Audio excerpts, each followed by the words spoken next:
Bab 811 Hutan Menunggumu. Ini membuat pelayan bergumam, apa yang baru saja dilakukan dua orang ini di dalam kotak, mengapa mereka seperti ini? Di meja depan, Filin Su menyelesaikan tagihan.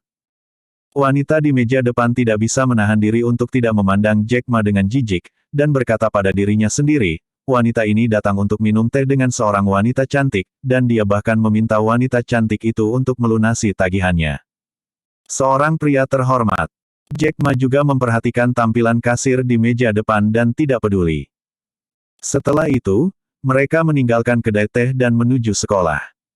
Baru saja, karena hal yang terjadi di kotak kedai teh, itu membuat mereka berdua sedikit malu.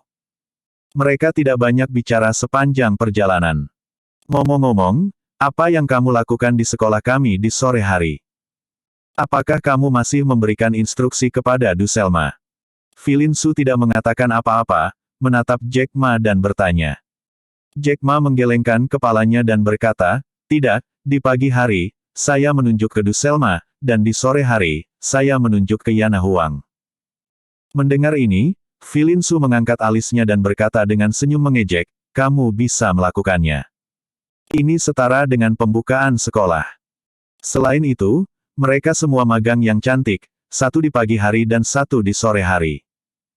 Jack Ma mendengar kata-kata itu dan tersenyum pahit, lihat apa yang kamu katakan, apa yang harus aku ajarkan di perpustakaan. Ngomong-ngomong, Du Selma dan Yana Huang sama-sama berpartisipasi dalam kompetisi pertarungan seni bela diri antar sekolah. Berdasarkan penilaianmu atas kekuatan mereka, apakah mereka punya harapan untuk masuk 3 besar? Filin Su tahu bahwa Kung Fu Jack Ma sangat kuat, jadi dia meminta Jack Ma seperti ini. Jack Ma menjawab, Du Selma dan Yana Huang sama-sama pemain bagus, tapi itu tergantung lawannya. Filin Su mendengar kata-kata itu, mengangguk dan tersenyum, kalau begitu kamu harus memberi mereka nasihat yang bagus, aku harap mereka bisa mendapatkan peringkat yang bagus. Iya, aku akan mencoba yang terbaik, kata Jack Ma. Tak lama kemudian, mereka sampai di sekolah. Filin Su berkata bahwa dia akan kembali bekerja, jadi dia mengikuti gang sekolah menuju gedung administrasi. Jack Ma melihat punggung gemuk Filin Su dengan senyum tipis di sudut mulutnya. Dia berpikir bahwa wanita cantik seperti itu adalah miliknya, dan dia merasakan kebanggaan khusus di hatinya. Tepat ketika Jack Ma menyeringai, tawa terkikik datang, ya Tuhan. Apa yang kamu cekikikan ketika kamu melihat punggung Direktur Su? Jack Ma tercengang ketika mendengar kata-kata itu, dan buru-buru melihat ke arah pembicara. Itu adalah Megan Lee dalam gaun lolita kecil yang datang dengan seringai. Megan, ini kamu. Jack Ma menatap Megan Lee dan tersenyum. Megan Lee memiliki wajah yang cubi, mengenakan gaun lolita yang lucu dan stoking putih di betisnya yang putih lembut, dia terlihat imut dan imut. Ya Tuhan, barusan aku melihatmu menatap Direktur Su dengan mata lurus dan seringai. Apakah kamu jatuh cinta pada Direktur Su kami? Megan Lee berkata sambil tersenyum. Jangan bicara omong kosong, bagaimana aku bisa jatuh cinta padanya? Jack Ma memelototi Megan Lee dan berkata. Megan Lee cemberut dan berkata, tidak mungkin, saya kira Anda dan Direktur Su pasti berselingkuh. Jangan bicara omong kosong. Jack Ma memelototinya dan mengatakan sesuatu. Jika kamu tidak berselingkuh dengan Direktur Su, mengapa kamu memiliki bekas lipstik di mulutmu? Megan Lee cemberut dan berkata. Jack Ma mendengar kata-kata itu dan dengan belak-belakan mengatakan bahwa dahinya berkeringat. Dia buru-buru mengulurkan tangannya dan membelai bibirnya. Ketika dia melihat tangannya, dia benar-benar memiliki lipstik.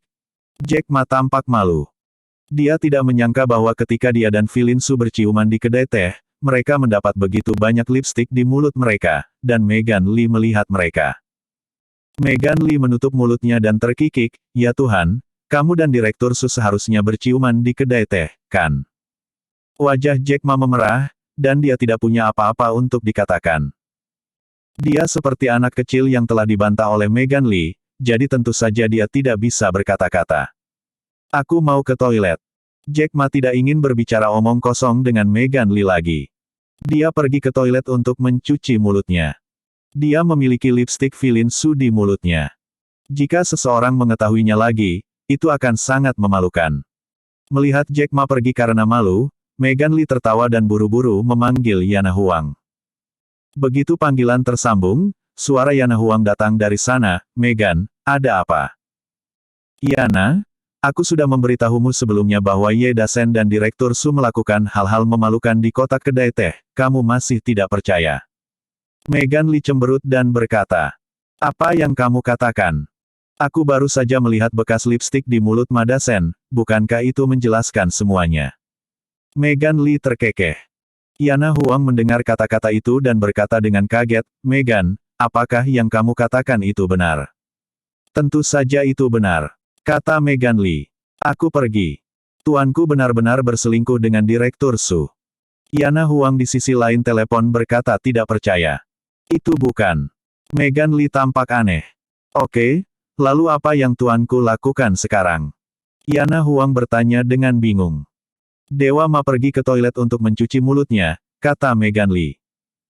Oh, setelah dia selesai mencuci, kamu bisa memintanya untuk menemuiku di hutan di belakang sekolah, kata Yana Huang di telepon. Mencarimu di hutan. Yana, apa yang kamu lakukan? Megan Lee berkata dengan ekspresi terkejut di wajahnya yang cantik. Apa yang kamu pikirkan? Apa yang bisa saya lakukan?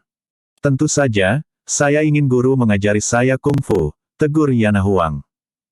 Hihi, kukira kau akan berkencan dengan Tuan Ma di hutan. Megan Lee berkata sambil tersenyum. Yana Huang terdiam dan memarahi, Megan Bao, pikiran kotor. Cekikikan. Megan Lee tidak bisa menahan tawa. Pada saat ini, Jack Ma mencuci muka dan mulutnya dan berjalan keluar dari toilet. Megan Lee bergegas ke depan, melihat mulut Jack Ma, yang telah dicuci, dan berkata dengan senyum cemberut, Ma Dasen, kamu benar-benar diterima oleh para gadis, kamu bahkan dapat menjatuhkan Direktur Su dari sekolah kami. Aku sangat mengagumimu. Jack Ma memutar matanya ke arahnya dan memarahi, oke, berhenti bicara omong kosong. Jika kamu berbicara omong kosong lagi, aku akan memukulmu di kepala. Megan Lee cemberut dan berkata, aku bilang kamu tertarik pada perempuan, apakah kamu masih belum bahagia? Jack Ma tidak benar-benar ingin berbicara dengan Megan Lee, jadi dia hanya tersenyum canggung. Ngomong-ngomong, Tuhan Ma, Yana memintamu dan berkata dia menunggumu di hutan. Kata Megan Lee. Oke, aku akan segera menemukannya. Jack Ma mengangguk dan hendak pergi. Megan Lee buru-buru mengejarnya dan berteriak, hei, Tuan Ma, apakah Anda tahu di mana hutan itu? Saya tidak tahu. Jack Ma tiba-tiba teringat bahwa dia tidak tahu di mana hutan itu berada. Jika kamu tidak tahu, kamu akan pergi. Megan Lee Mei menatapnya dan berkata, meskipun aku tidak tahu di mana hutan itu, aku bisa bertanya kepada seseorang, kata Jack Ma. Kalau begitu kamu tidak perlu bertanya kepada siapapun, wanita tertua akan menjadi orang baik dan membawamu ke sana, kata Megan Lee. Baiklah. Jack Ma mengangguk ringan. Bab 812 Pikiran Acak Megan Lee. Kemudian, Megan Lee memimpin Jack Ma menuju hutan. Ya Tuhan, kamu berkencan dengan Jennifer kemarin, apakah Jennifer melakukan sesuatu padamu? Tiba-tiba, Megan Lee bertanya dengan rasa ingin tahu. Jack Ma melakukan kencan dengan Jennifer Wang kemarin, dan Jennifer Wang juga memposting di momen, mengatakan bahwa dia sedang makan malam dengan orang misterius, dan Megan Lee segera menebak bahwa itu adalah Jack Ma. Pada saat itu, Megan Lee memanggil Jack Ma dan memperingatkan Jack Ma, menyuruhnya untuk waspada terhadap apa yang dilakukan Jennifer Wang padanya. Anda harus tahu bahwa Megan Lee juga menyukai Jack Ma, jadi dia secara alami takut pada sahabatnya, jadi dia memimpin dalam membunuh Jack Ma. Tentu saja, ini juga sedikit pemikiran untuk anak perempuan. Begitu Megan Lee menanyakan ini, Jack Ma tampak malu. Lagi pula, apa yang benar-benar dilakukan Jennifer Wang padanya kemarin adalah menonton film. Ketika Jennifer Wang melihat bagian emosionalnya, dia dengan paksa menciumnya. Karena itu, ketika Megan Lee ajukan pertanyaan seperti itu, dia tampak sedikit malu. Batuk, bagaimana mungkin, Jennifer dan aku hanya pesta biasa, apa yang bisa kita lakukan? Jack Ma terbatuk kering. Melihat bahwa ekspresi Jack Ma sedikit tidak wajar, Megan Lee cemberut dan berkata, "Kurasa, Jennifer, si kuku ceroboh ini, pasti telah melakukan sesuatu padamu. Jika tidak, ekspresimu tidak akan begitu tidak wajar," dan berkata, "Apa yang dia lakukan? Lakukan padamu." Megan Lee tampak garang dan bertanya-tanya. Jack Ma tersenyum pahit, "Kamu gadis kecil, Jennifer dan aku benar-benar tidak melakukan apa-apa, jangan bicara omong kosong. Kurasa Jennifer harus memelukmu." Megan Lee cemberut dan berkata. Jack Ma terbatuk-batuk, tetapi dia tidak ingin memeluknya, tetapi memang benar bahwa dia mengambil inisiatif untuk menawarkan ciuman. Jack Ma tidak ingin terlibat dengan Megan Lee, tetapi berkata, "Xiao Meng, berhenti bicara omong kosong. Jennifer benar-benar terlalu berlebihan, untuk benar-benar melakukan sesuatu yang tidak baik kepadamu di belakang kami." Megan Lee berkata dengan marah. Jack Ma tersenyum tak berdaya, tidak ingin berurusan dengan gadis kecil ini. Saat Jack Ma berjalan ke depan, lengannya tiba-tiba dipeluk oleh sepasang tangan. Jack Ma tertegun sejenak, dan menemukan bahwa Megan Lee melingkarkan lengannya di sekelilingnya. "Megan, apa yang kamu lakukan?" Jack Ma terkejut dan berkata. Megan Lee memeluk lengan Jack Ma dengan erat, dan berkata dengan ekspresi marah, "Apalagi yang bisa kamu lakukan? Karena Jennifer telah melakukan sesuatu yang memalukan padamu, aku tidak akan menderita kerugian apapun, dan aku juga akan melingkarkan lenganku di lenganmu." Menebusnya. Jack Ma tersenyum pahit dan berkata, "Megan, apakah kamu membosankan atau tidak? Jennifer dan aku benar-benar tidak. Apa yang terjadi? Kamu melepaskan lenganku. Kami bukan pacar, itu tidak baik. Kenapa tidak? Perlakukan saja aku sebagai pacarmu." Megan Lee berkata sinis dan mendominasi, lalu melingkarkan lengannya di lengan Jack Ma dan berjalan menuju hutan kecil. Sepanjang jalan, beberapa siswa laki-laki melihat seorang gadis cantik berjalan menuju hutan dengan seorang gadis cantik di lengannya, semua menunjukkan keterkejutan dan kecemburuan. Mereka berteriak dalam hati, "Sial, mengapa jarak antara sutra gantung begitu besar? Mengapa sutra gantung ini memiliki pacar yang imut?" Jack Ma dan Megan Lee melewati ladang bunga dan melihat hutan kecil. Pada saat ini, Yana Huang sedang berlatih di hutan. Yana Huang memilih tempat ini terutama karena relatif terpencil. Namun, ketika Yana Huang melihat bahwa Megan Lee datang dengan lengan Jack Ma, wajahnya yang cantik tiba-tiba berubah. Megan Lee meraih lengan Jack Ma dan berjalan ke hutan, hanya untuk berpikir bahwa jika Yana Huang melihat bahwa dia memegang lengan Ma Dasen, dia pasti tidak akan memaafkan dirinya sendiri. Jadi, dia buru-buru melepaskan lengan Jack Ma, tapi dia tidak menyangka bahwa Yana Huang sudah melihatnya. Megan Lee melepaskan lengan Jack Ma dan berseru, "Yana, aku membawa Ma Dasen." Begitu suara Megan Lee jatuh, dia melihat Yana Huang berjalan cepat. Begitu dia datang, dia memelototi Megan Lee dengan ganas. Megan Lee terpana oleh tatapan Yana Huang, dan berkata dengan lemah, "Yana, mengapa kamu menatapku seperti ini?" Yana Huang berkata dengan dingin, "Aku akan menjagamu saat aku selesai berlatih." Jantung Megan Lee berdetak kencang, dan dia bergumam pada dirinya sendiri, bukankah itu karena dia baru saja memegang lengan Ma Dasen dan dilihat oleh Yana? Memikirkan hal ini, dia sedikit takut. "Lalu apa, Tuan Ma, kamu di sini untuk menunjuk Yana, aku akan pergi dulu." Megan Lee tidak berani tinggal di sini, dia memutar matanya dan berjalan pergi. Yana Huang melihat ke belakang Megan Lee dan bergumam, "Gadis bau, kamu bisa lari dari biksu, tapi bukan kuil. Kamu berani berhubungan dengan tuanku dan lihat bagaimana aku akan berurusan denganmu di masa depan." Setelah menggumamkan kata-kata ini, dia buru-buru menoleh untuk melihat Jack Ma, dan berkata sambil tersenyum, "Tuan, beri saya beberapa petunjuk." Jack Ma mengangguk dan berkata, "Kamu mencoba yang terbaik untuk menyerangku. Aku pikir kamu memiliki kekurangan." "Oke, Guru." Yana Huang menanggapi dan menyerang Jack Ma dengan seluruh kekuatannya.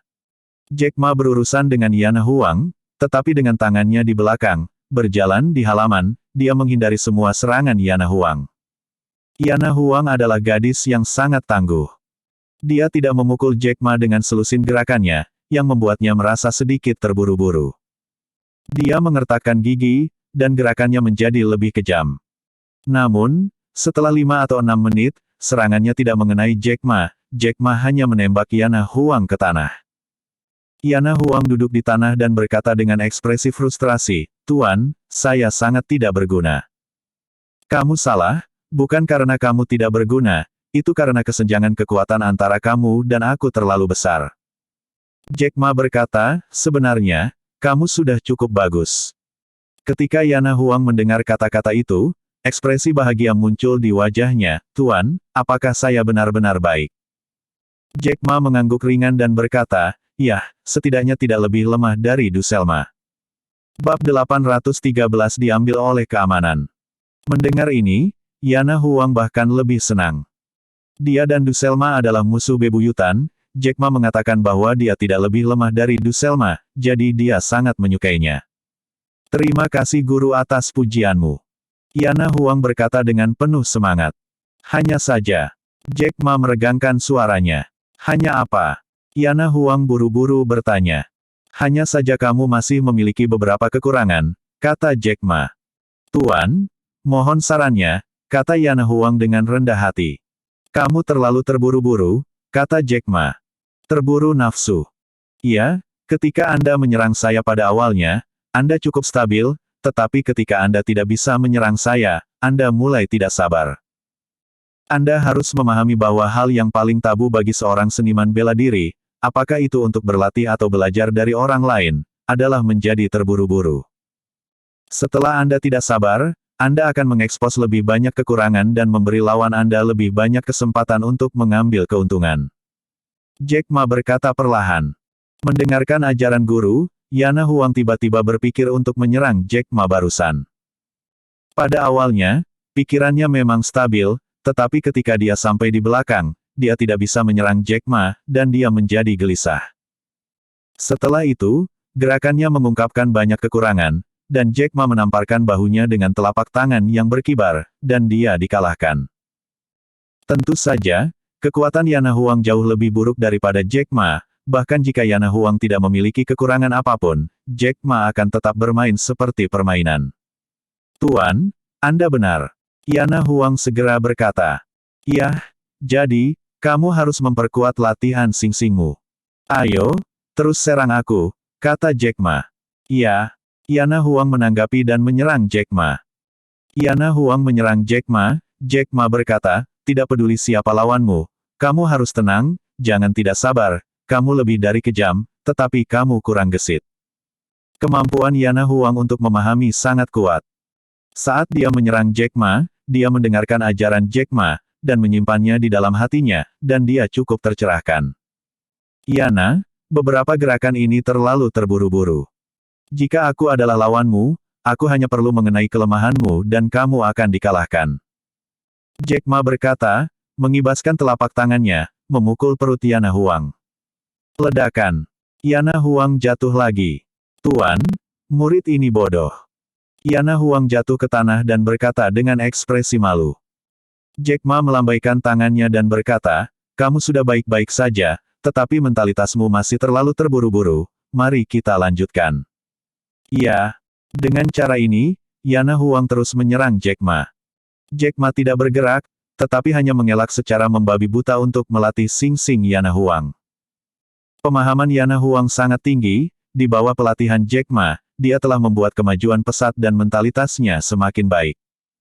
Ini membuat Jack Ma melihat ke lubuk hatinya dan cukup senang. Saat Yana Huang dan Jack Ma berjalan terseok-seok di dalam hutan, dan pertarungan sedang berlangsung, sebuah teriakan datang, "Kalian berdua, berhenti." Mendengar teriakan marah ini, Jack Ma dan Yana Huang segera berhenti. Mereka mengikuti suara itu dan melihat beberapa penjaga keamanan bergegas dan memelototi mereka.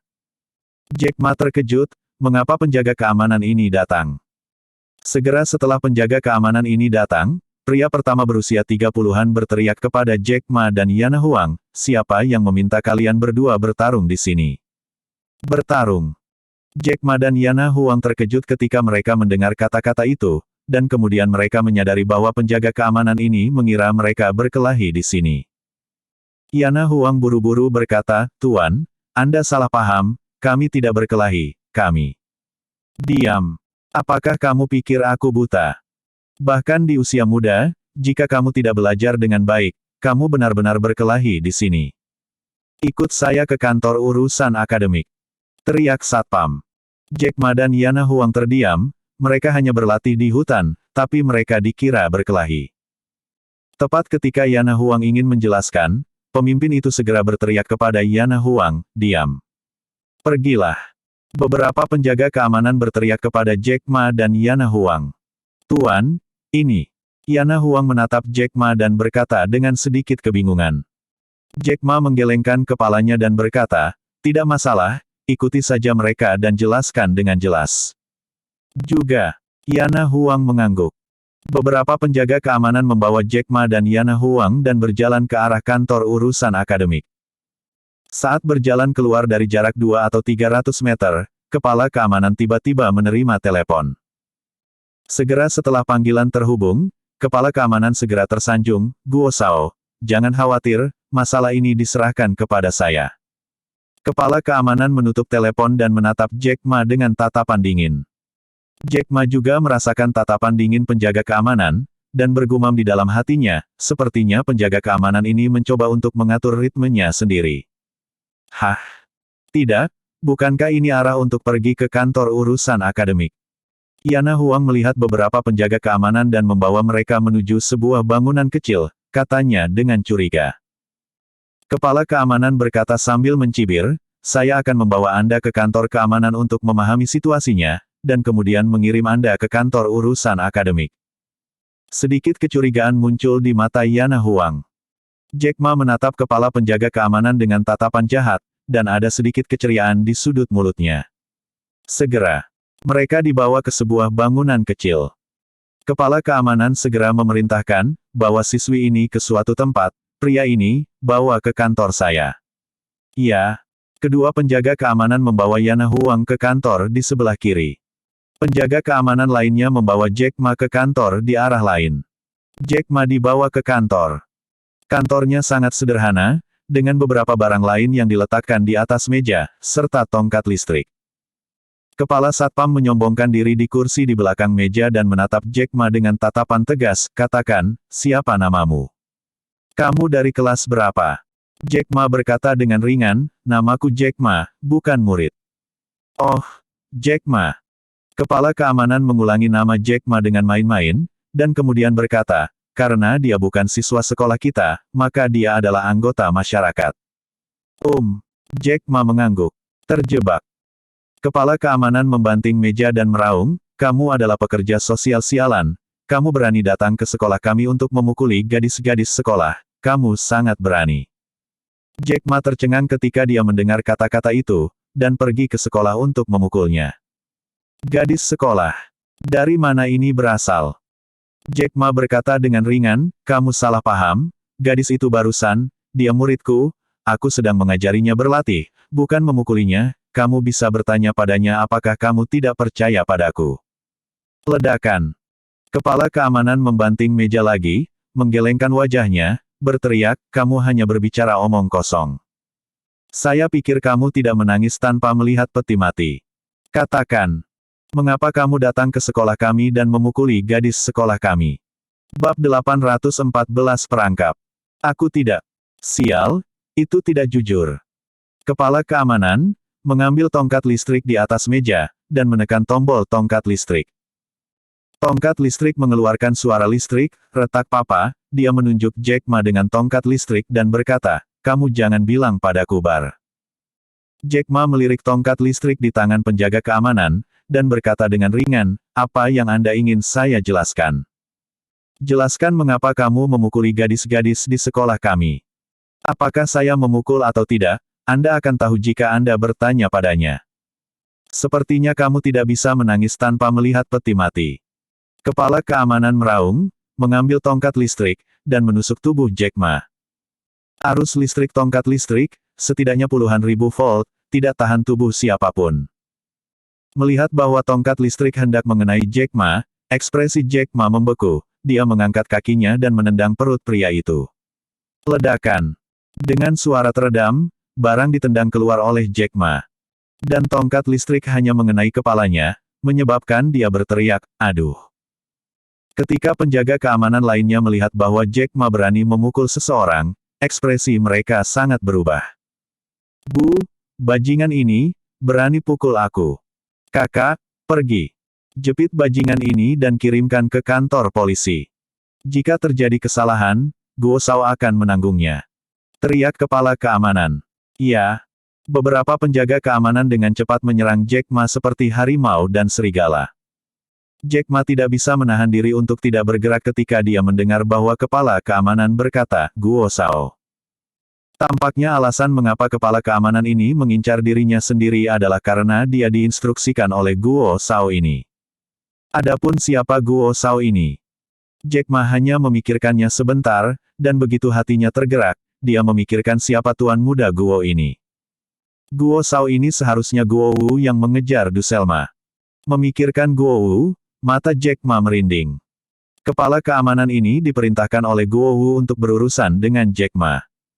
Beberapa penjaga keamanan bergegas dan menyerang Jack Ma secara langsung. Mata Jack Ma sangat menakjubkan, dan sebelum penjaga keamanan bergegas di depannya, dia menjatuhkan penjaga keamanan dengan beberapa trik. Aduh! Penjaga keamanan itu jatuh ke tanah, semua berteriak kesakitan, tampak sangat menyedihkan. Kepala keamanan juga mengubah wajahnya ketika dia melihat Jack Ma begitu galak. Dia tidak menyangka bahwa dia menemukan tunggul yang keras. Selain itu, dia menemukan bahwa pria yang menakutkan itu mengunci matanya, yang membuat tubuhnya bergidik tak terkendali. Mata Jack Ma terkunci pada pria itu dan berjalan ke arahnya. Ketika pria itu melihat Jack Ma berjalan ke arahnya, tubuhnya bergetar hebat dan berkata, kamu. Apa yang kamu lakukan? Katakan padaku, apakah Guo Wu memerintahkanmu untuk berurusan denganku? Jack Ma menatap bosnya dan berkata, apa katamu? Kenapa aku tidak mengerti? Teriak satpam itu. Kamu tidak mengerti, kan? Jack Ma mengambil tongkat listrik dan menekan tombol pada tongkat listrik, dan tongkat listrik mengeluarkan suara listrik, pop, menakuti kepala keamanan dengan wajah pucat, kamu, apa yang kamu lakukan? Mulut Jack Ma meringkuk menjadi selera main-main, jika saya menggunakan benda ini dan menusuk Anda beberapa kali, saya ingin tahu apakah Anda akan mengatakannya. Kamu berani. Apakah kamu pikir aku berani? Jack Ma mencibir, dan hendak menikam tongkat listrik pada orang ini. Sontak, pria ini berteriak histeris. Pada saat ini, pintu kantor diketuk terbuka, dan teriakan marah datang, berhenti. Jack Ma menoleh untuk melihat, dan melihat beberapa polisi, dipimpin oleh seorang pria gemuk setengah baya, berjalan masuk, melirik kantor dengan dingin, dan akhirnya mendarat di Jack Ma, kamu memukulinya. Ketika Jack Ma melihat polisi datang, alisnya tidak bisa menahan kerutan, dan sudut mulutnya terlihat lucu, dan dia bergumam, ini benar-benar jebakan. Guo Wu mengira Jack Ma akan melawan, jadi dialah yang pertama memanggil polisi. Dan petugas polisi gemuk ini bernama Wang Biao, dan dia adalah wakil direktur kantor polisi kota universitas. Iya, Jack Ma tidak menyangkalnya, tetapi mengangguk. Berani mengalahkan gadis-gadis sekolah di universitas, dan penjaga keamanan Departemen Keamanan, sungguh berani. Singkirkan. Wang Biao berteriak dengan dingin. Iya. Salah satu polisi melangkah maju untuk memukul Jack Ma. Jack Ma juga tidak melawan. Dia tahu bahwa melawan petugas polisi ini tidak akan berakhir dengan baik. Apalagi mereka masih sepanjang jalan. Penjaga keamanan melihat bahwa Jack Ma sedang dirantai, dan ada sedikit senyum konspirasi yang berhasil di wajahnya. Ambillah, teriak Wang Biao. Kemudian, Wang Biao pergi bersama Jack Ma. Setelah meninggalkan gedung kecil, Jack Ma melihat Guo Wu berdiri tidak jauh, tersenyum pada dirinya sendiri, dan ekspresi konspirasi muncul di wajahnya. Jack Ma menatapnya dan hanya menggelengkan kepalanya sedikit. Jack Ma dikawal ke dalam mobil polisi, dan mobil polisi itu melesat pergi menuju kantor polisi. Yana Huang baik-baik saja, dan segera keluar dari kantor keamanan. Namun, ketika dia pergi mencari Jack Ma, dia mendengar bahwa Jack Ma dibawa pergi oleh polisi, dan wajahnya yang cantik tiba-tiba berubah. Dia tidak mengerti mengapa polisi membawa Jack Ma pergi. Ketika saya bertanya kepada penjaga keamanan, mereka mengatakan bahwa Jack Ma memukuli penjaga keamanan dan dibawa pergi oleh polisi, yang mengejutkan Yana Huang. Yana Huang tahu bahwa guru selalu lurus dan tak tertandingi, dan tidak akan pernah memukul siapapun sesuka hati. Pasti penjaga keamanan yang menyinggung perasaannya, dan dia melawan. Yana Huang diam-diam cemas, dia meninggalkan kantor keamanan, memikirkan cara menyelamatkan Jack Ma. Tiba-tiba, dia memikirkan sepupunya. Sepupu saya, Tian Jie, adalah wakil presiden Kamar Dagang Kota dan seorang pengusaha wanita terkenal, jadi saya tidak perlu bertanya tentang pengaruhnya. Tepat ketika dia memanggil Tian Jie, suara seorang gadis muda datang, Yana Huang, bukankah Mas Senyi mengajarimu kungfu? Kenapa kamu ada di sini? Yana Huang menatap matanya dan melihat bahwa Du Selma akan datang. Du Selma baru saja berlatih di ruang latihan. Setelah dia selesai berlatih, dia meninggalkan ruang latihan dan berjalan menuju asrama. Di tengah jalan, dia melihat Yana Huang dan mengajukan pertanyaan.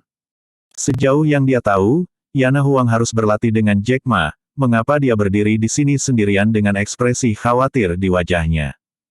Jangan pedulikan omong kosongmu. Aku sangat menyebalkan. Yana Huang tidak ingin berbicara dengan Du Selma, jadi dia meludah dan hendak pergi. Yana Huang, berhenti untukku. Emosi Du Selma juga sangat cepat. Mendengar kata-kata Yana Huang terlalu jauh. Berteriak dengan marah. Du Selma, izinkan saya memberitahu Anda, saya memiliki sesuatu untuk dilakukan sekarang, dan saya tidak ingin memiliki pengetahuan yang sama seperti Anda. Saya akan menjaga Anda ketika saya selesai melakukannya. Yana Huang melotot di Du Selma dan berkata, Bab 815 Plot Tertua. Kamu masih menjagaku, dan aku akan menjagamu. Ayo bertarung sekarang dan lihat siapa yang terbaik. Du Selma mengelus lengan bajunya dan hendak melawan Yana Huang. Yana Huang kesal sampai mati, dan berteriak dengan marah, Du Selma, pergi dari sini. Tuanku telah ditangkap oleh polisi sekarang. Saat aku memancingnya, kamu bisa mati. Karena itu, Yana Huang menoleh dan pergi. Tunggu. Apa yang kamu katakan? Kamu mengatakan bahwa Mas Senyi ditangkap oleh polisi. Bagaimana situasinya? Du Selma juga sangat prihatin dengan Jack Ma, dan ketika dia mendengar kata-kata Yana Huang, dia buru-buru bertanya. Jangan pedulikan omong kosongmu. Yana Huang, cepat katakan padaku, bagaimana mungkin seseorang sebaik Mas Senyi ditangkap? Du Selma segera menghalangi jalan Yana Huang dan bertanya dengan tatapan prihatin. Melihat Du Selma mengkhawatirkan Jack Ma, Yana Huang punya ide, berpikir bahwa menurut rumor, Du Selma adalah seorang wanita muda dari keluarga super besar.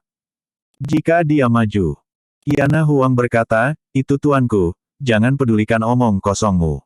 Jangan katakan itu. Dr. Ma adalah penyelamat kakekku. Dia dan aku adalah teman, jadi tentu saja kita harus khawatir, kata Du Selma cemas. Oke, kalau begitu aku akan memberitahumu. Yana Huang memberitahunya tentang bagaimana tuannya mengajarinya kungfu dan dibawa pergi oleh penjaga keamanan. Ketika Du Selma mendengarnya, dia terkejut dan berkata, kamu Senyi adalah orang yang jujur dan baik, dia tidak akan pernah memukul siapapun dengan santai. Pasti ada yang salah di sini. Tidak, saya ingin pergi ke kantor polisi. Du Selma, apa yang kamu lakukan? Kamu pergi ke kantor polisi untuk mempermalukan dirimu sendiri. Teriak Yana Huang dari belakang. Persetan denganmu. Hehe. Yana Huang, wanita ini jauh lebih berguna daripada kamu.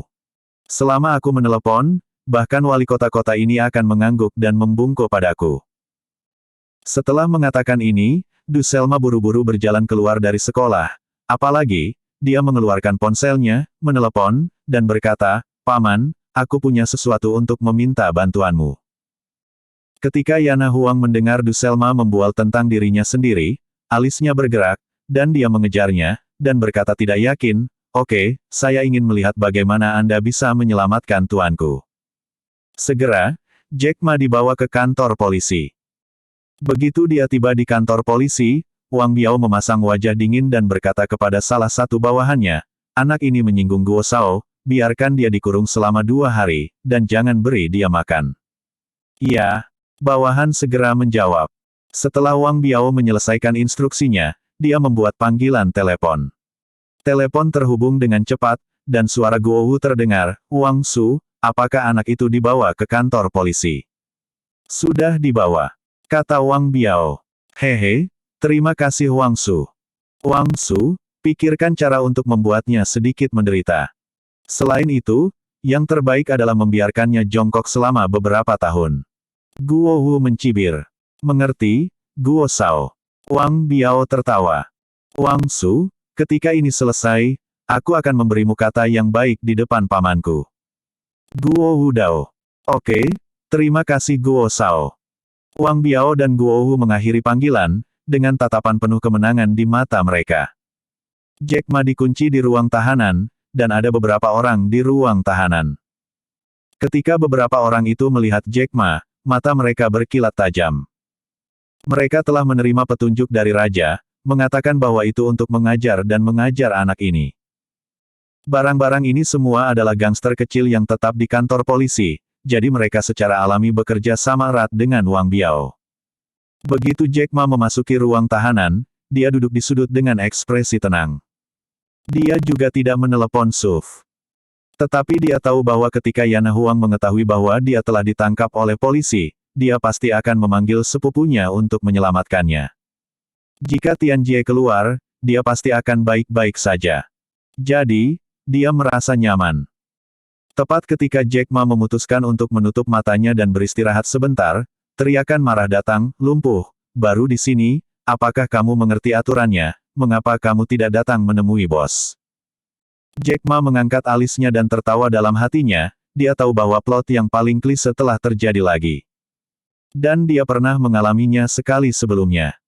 Dia bergumam pada dirinya sendiri, karena tidak ada yang bisa dilakukan, mari kita bermain dengan teman satu sel ini.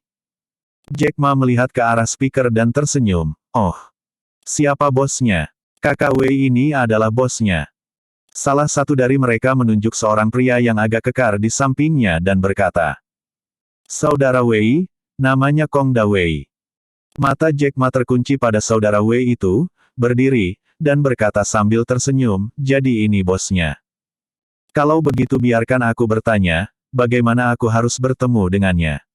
Orang yang pertama kali berbicara berkata, berlututlah untuk saudara Wei, bersujud 3 kali, dan sapa saudara Wei 3 kali.